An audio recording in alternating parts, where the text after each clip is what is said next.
Good afternoon.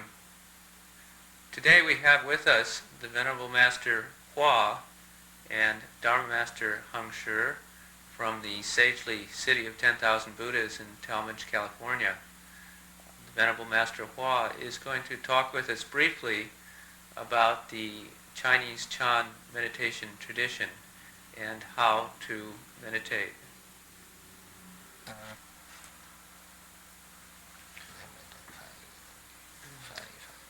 Dharma Master Heng Shi will translate for the Venerable Master Hua.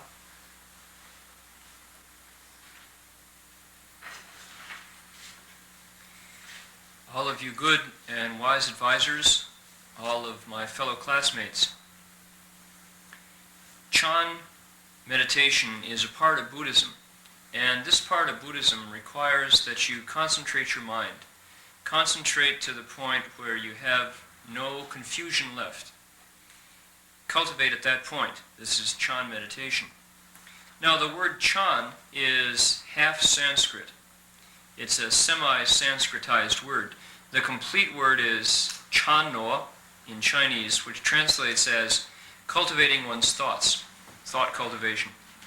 Now thought or thinking, this requires that you do a little investigation. It works like a fire drill. The old technique of drilling wood to spin sparks and to start a fire. It's that kind of skill that we use, that kind of gong fu that we use when we investigate Chan. You could also compare it to a cat stalking a mouse outside the mouse hole. The cat, as it waits for the mouse to come out, is also very concentrated as it waits. Another analogy is like a mother hen sitting on her nest, waiting to hatch her eggs. She hopes to concentrate and bring the chicks out of the eggs. So sitting in meditation, investigating Chan, is just like this. The purpose of Chan is to get enlightened, to lighten up your mind, and to see your nature. The purpose of Chan is to break through your investigation until you understand its original source. We could also say that Chan is a lot like a dragon guarding his pearl. It's said that dragons cherish their pearls more than anything else, and they guard that pearl with undivided thoughts. So there's a saying that goes, when you can concentrate, then it's magic. When you're confused, then there's nothing at all. When your thoughts scatter, then there's nothing. Chan meditation requires that you have no second thoughts in your mind. You just bring that crazy mind to a rest. You put a stop to its endless wanderings. You gather in your body and your mind. When somebody is skillful with this investigation of Chan, then when they are sitting in meditation, then there is Chan going on. When they're walking, they're also investigating Chan. When they're standing still, they're also investigating Chan. When they're lying down, that's also the process of Chan meditation going on. Traditionally, in China, the method used was to look into what's called a huatou, the word head, your meditation topic. The one most often used is to ask yourself, who is reciting the Buddha's name? Sometimes they change it a bit and say, who is reciting the Buddha? Who is reciting the Buddha's name? Who is in there reciting the Buddha's name? Another common topic that people look into and investigate is, what was my original face? What was my original appearance before my father and mother were born? They look into that. Now this is called a huatou, literally in Chinese a word head. That's to say, you apply your skill, you investigate right at the point before the words come out. This is not the word tail. You don't look into it after language has come forth. You want to investigate right at the place before the first thought emerges. That's the place where you investigate, when you look into a huatou, when you investigate your meditation topic. So, who is reciting the Buddha's name? Who is in there reciting? Now the purpose of investigating this huatou, this meditation topic, is to put an end to all discursive thinking, all polluted thinking.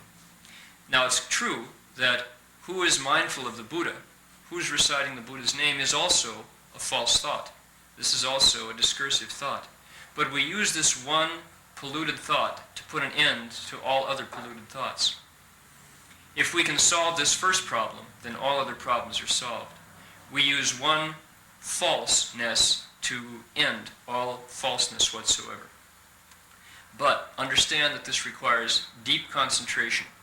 We have to concentrate to the exclusion of all other thoughts, then it can work. Now, even though our false thoughts before we begin to investigate are very many indeed, if we can concentrate our minds, then suddenly we can get enlightened. We penetrate right through. Then, at that point, there's not a single thing among all the myriad facets of reality that we don't completely understand. At that time, we attain an omniscience, all wisdom. We understand absolutely everything there is to know between heaven and earth. There's a phrase that describes it. It says, "Suddenly, one day, we penetrate right through." Now that's because the time we finally understand, when our investigation of this topic comes mature, then it's a very sudden awakening. This is what's known as sudden enlightenment. And at that point, we are enlightened. There's absolutely nothing that we don't understand at that point. We have the functioning of the entire substance of all of reality at that point. Now, at that point, our original wisdom flows forth very spontaneously. We have the working of great wisdom, so it's called the great functioning of the entire substance. The Buddha is simply a person who has the operation, who has control of his own great wisdom. That's what the Buddha is. So we want to attain the state of great wisdom, of omniscience. So what do? We investigate the Dharma door, the method of Chan meditation. Are the other methods good? Yes, they are. The Buddha taught 84,000 different kinds of meditation methods, different kinds of Dharma doors, they're called. And yet every single one of them is a road towards Buddhahood. Whichever method is appropriate to us, whichever one we like, that's the one that's right to use. You can't say that the others are all secondary. It depends on our own particular preference, which one we use. No matter which method we do adopt, however, we all require concentration. Every one of those methods means we need to concentrate our minds. Whether we investigate Chan, whether we follow the teaching school's principles, whether we recite the Buddha's name with the Pure Land Dharma door, whether we hold mantras and investigate the esoteric school, or whether we hold the moral rules and investigate the Vinaya, every one of these methods is just as good as the others. It depends on our preference. And each one of them requires concentrating to the ultimate point, to where there's not a single other discursive thought in our mind, other than the one meditation topic that we constantly focus on. We focus our concentration until the stove is white hot, until our fire is at a peak heat. Right at that point, it's said that when the mountains fall down and the waters dry up, and we fear that there's no further road ahead, just at that point, beyond the bright flowers, appear the lights of another village. That's the state that we want to reach and maintain. It's said that you climb to the top of the 100-foot pole and then take one more step. At that point, if you can do it, then everywhere within all the 10 directions of the compass, your Dharma body manifests. 坐禅这一法，你先要端然正坐，这个左腿压右腿，这样子结上双夹趺坐。这个双夹趺坐啊，又叫金刚坐。或成道就是坐着这个双夹趺坐而成道。所以俺们想要学佛法，想要成圣人，也都先把这个夹趺坐练习会做了它。咱们现在在万佛城啊，有的人这么一坐就可以坐14、15个钟头，有的人呢能做12、13个钟头，有的人又能做8、9个钟头。当然有的人呢，最多做的半点钟，这触发心的人能这样做，那么就有你在这个心性上啊，自己就能有无量的功德。至于做的时候啊，随时随地在什么地方都可以做，也不一定啊专门要打坐时候要有垫子垫着后边垫高一点，前边低一点，这随时随地呀都可以打坐，随时随地都在修行。你只要你做的端然正坐，这个眼观鼻，鼻观口，口问心，那么能把心置之一处，能置之一处，无事不办。这个一字啊，天得一清，地得一宁。人呢要得到一啊，就是圣人。所以嘛，你要修行，就要专一，要归一啊。归什么一呢？就一念不生。你能一念不生，就全体现。六根互动，就被云遮。你眼耳鼻舌身意一照到外景上了，那就等于这个万里晴空啊，生了乌云一样。你要是一念不生，你那个本有的大智慧就现出来了。 As for the method of sitting, we want to sit upright, to sit erect. We put our left leg on our right thigh and the right foot on top of the left thigh. This is known as the full lotus posture. It's also called the Vajra posture, the adamantine posture. When the Buddha accomplished the way, accomplished Buddhahood, this was the way he was sitting. It was this posture that aided him to accomplish the way.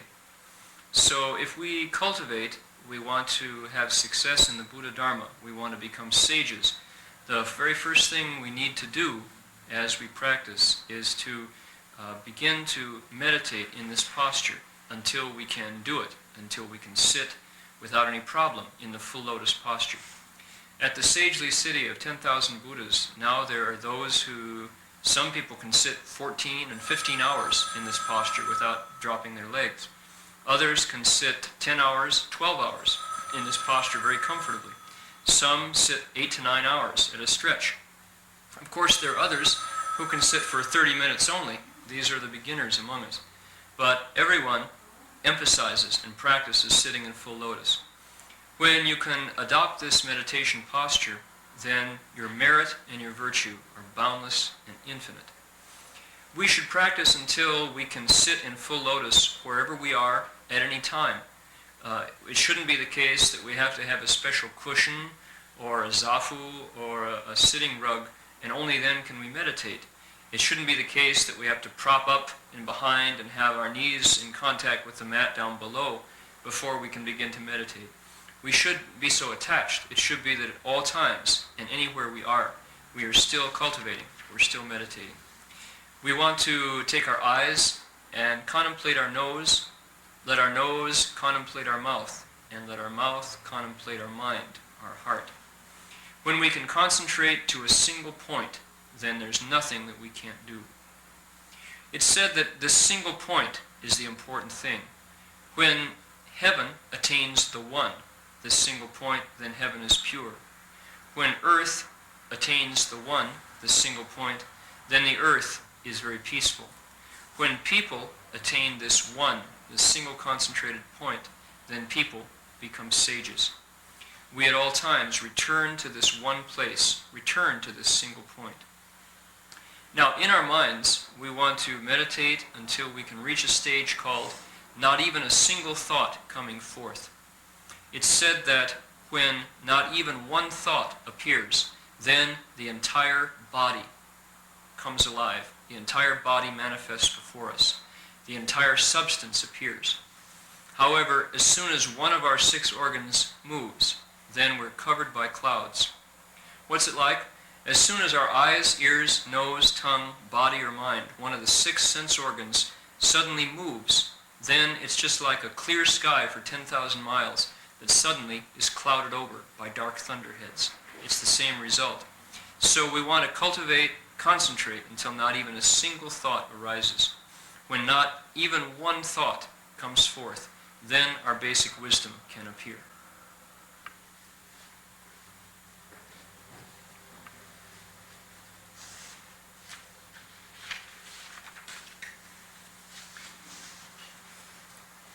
No matter what method we select as our primary focus of meditation, we let that method be our primary Dharma door.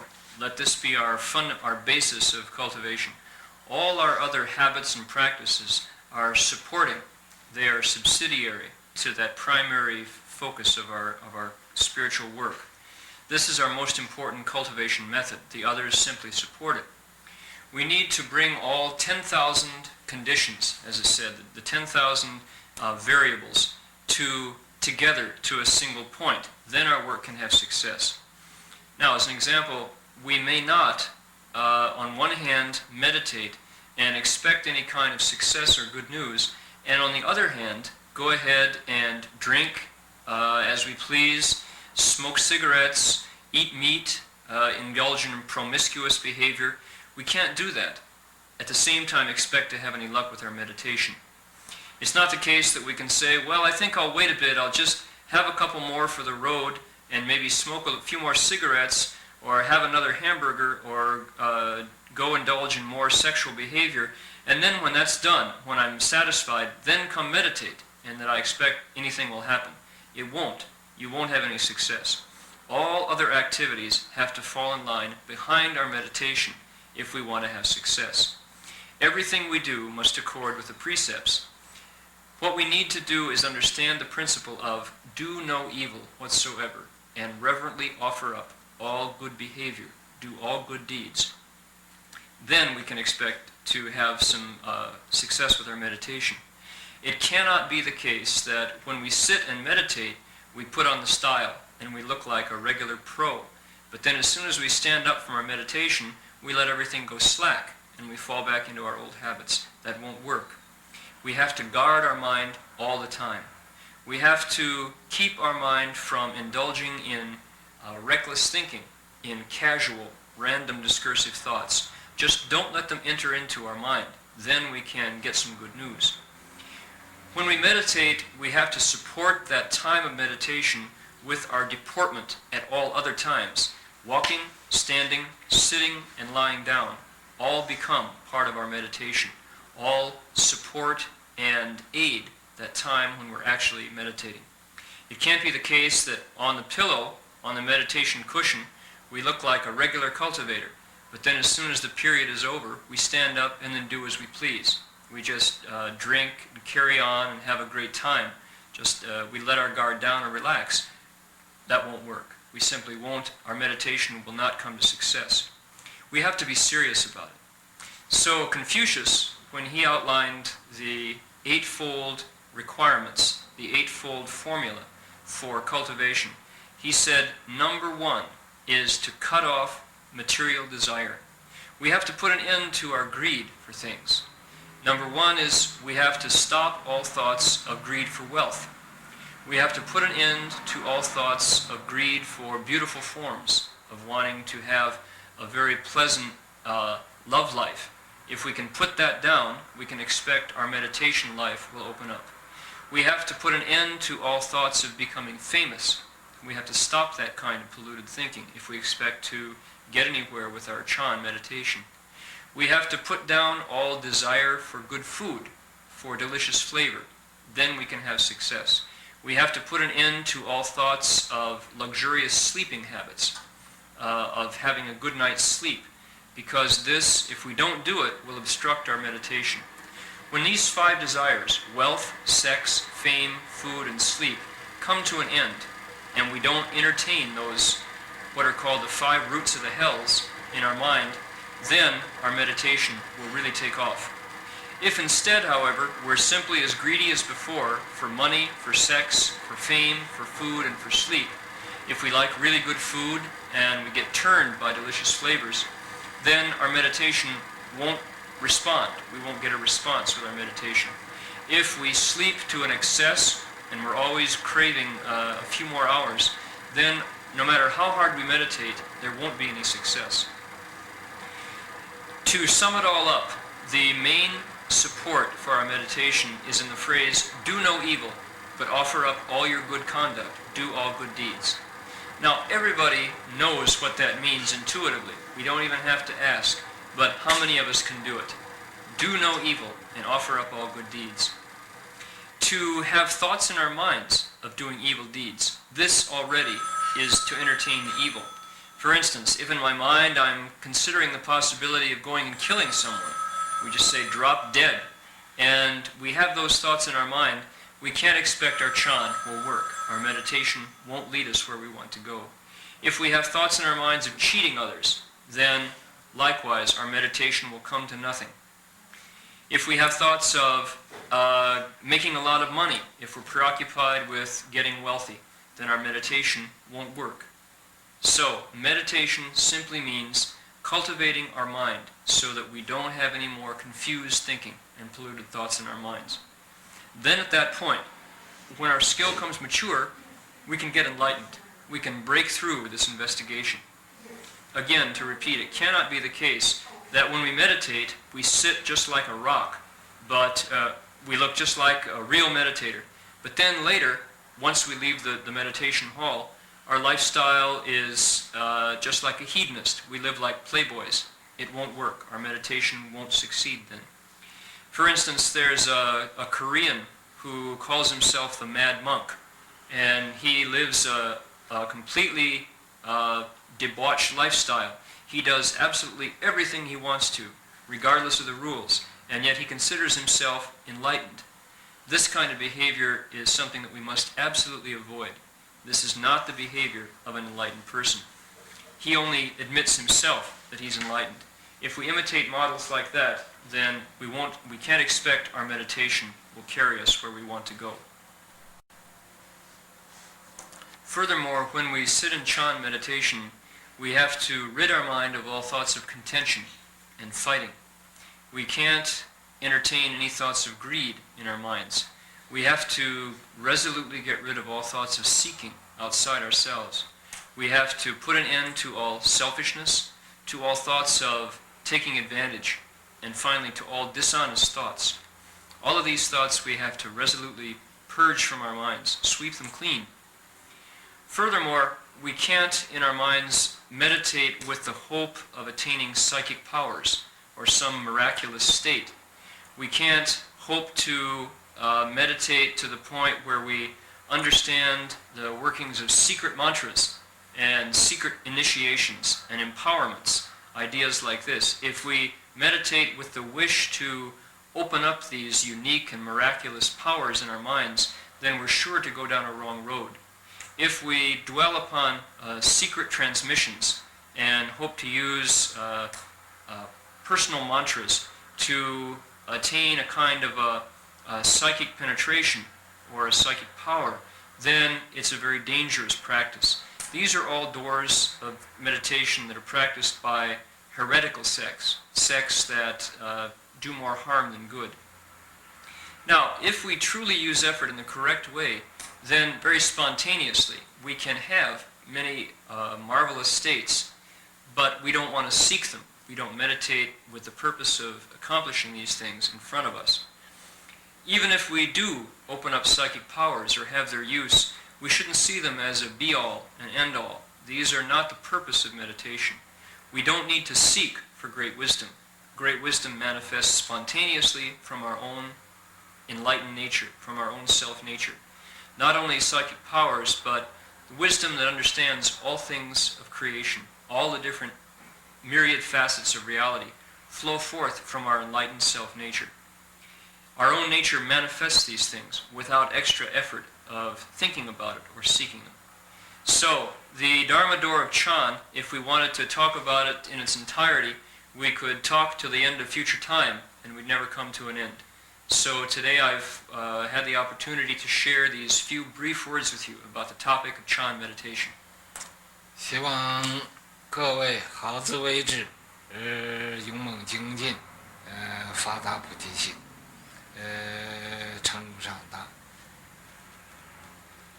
My wish is for you that each and every one of you do a very good job in your meditation, that you be courageous and vigorous and don't get lax. Please, all of you, bring forth the great Bodhi resolve and quickly accomplish the great way of Buddhahood. 你如果愿意到旁的乐园呐、天国啊，我相信都会成功的。If your wish is to be reborn in heaven or in the Garden of Eden or wherever you choose to go, I hope that you all realize your wish and you get what you want.